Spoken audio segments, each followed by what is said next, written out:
Hello hi friends, welcome to Happu cooking. ఈరోజు recipe వచ్చేసి చుక్కకూర పప్పు అన్నమాట.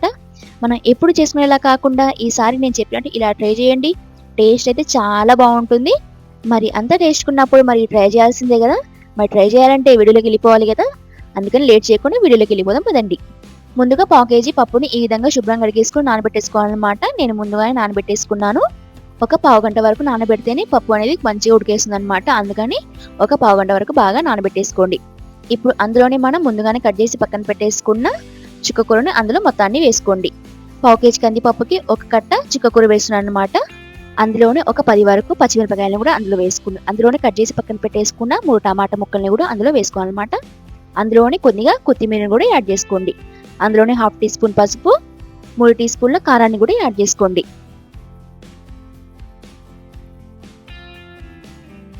అందులోనే 30 లీటర్ల వరకు వాటర్ని కూడా యాడ్ చేసుకోండి. ఇప్పుడు వీడికి మూత పెట్టేసి స్టవ్ మీద పెట్టేసుకుందాం.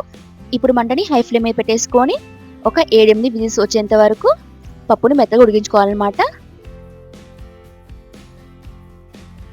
ఒక 8 విజిల్స్ తర్వాత ఒకసారి మూత తీసి చూసుకుందాం పప్పు మెత్తగా ఉడికిందో లేదో అనేది. చూస్తున్నారు కదా, పప్పు మెత్తగా ఉడికిపోయింది. ఈ విధంగా మెత్తగా ఉడకాలన్నమాట. చూసారు కదా, ఈ విధంగా మెత్తగా ఉడకాలన్నమాట. పప్పు ఉడకలేదనుకుంటే ఇంకా 2-3 విజిల్స్ అయినా పెట్టేసుకోవచ్చు అనమాట. నాదైతే 8 విజిల్స్కి మెత్తగా ఉడికిపోయింది. ఇప్పుడు మనం పప్పు గుత్తితో అయినా లేదంటే స్మాషర్తో అయినా పప్పును మెత్తగా చేసుకోండి.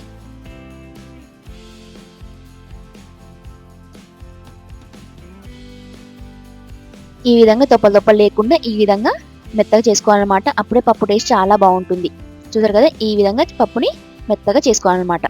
ఈ విధంగా మెత్తగా చేసుకొని ఇప్పుడు అందులోనే రుచికి సరిపడంత ఉప్పును కూడా యాడ్ చేసుకోండి. ఈ మిశ్రమాన్ని ఒకసారి కలిపేసుకొని ఇప్పుడు మనం తాలింపు వేసుకుందాం. పప్పు తాలింపు వేయడం కోసం ఒక ప్యాన్ పెట్టుకొని అందులోనే 3 టేబుల్ స్పూన్ల ఆయిల్ని అందులో వేసుకోండి. ఆయిల్ వేసుకున్న తర్వాత ఇప్పుడు అందులోనే 1 టీ స్పూన్ జీలకర్రని కూడా యాడ్ చేసుకోండి. జీలకర్ర కొంచెం చిప్పట్లాడిన తర్వాత ఇప్పుడు అందులోనే 4 రెమ్మల ఎల్లిపాయల్ని దంచి అందులో వేసుకోండి. ఈడ కొంచెం లైట్గా వేగిన తర్వాత ఇప్పుడు అందులోనే ఒక 4-5 ఎండుమిరపకాయలని ఈ విధంగా సగానికి ఉంచి అందులో వేసుకోండి. ఇవి కూడా కొంచెం లైట్గా వేగిన తర్వాత ఇప్పుడు అందులోనే ఒక 2-3 రెమ్మల కరివేపాకుని కూడా అందులో యాడ్ చేసుకోండి.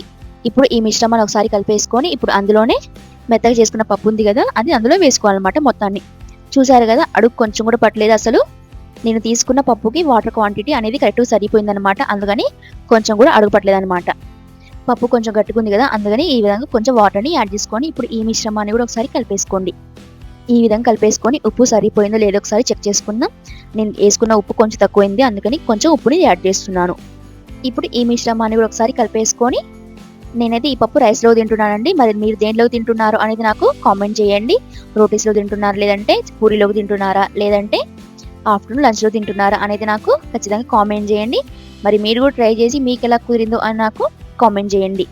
ఇంకా ఇలాంటి సింపుల్ రెసిపీస్ కోసం ఇప్పుడే మన ఛానల్ని లైక్, షేర్ అండ్ సబ్స్క్రైబ్ చేసుకోండి. అలాగే మీ ఫ్రెండ్స్ అండ్ ఫ్యామిలీకి కూడా షేర్ చేయండి.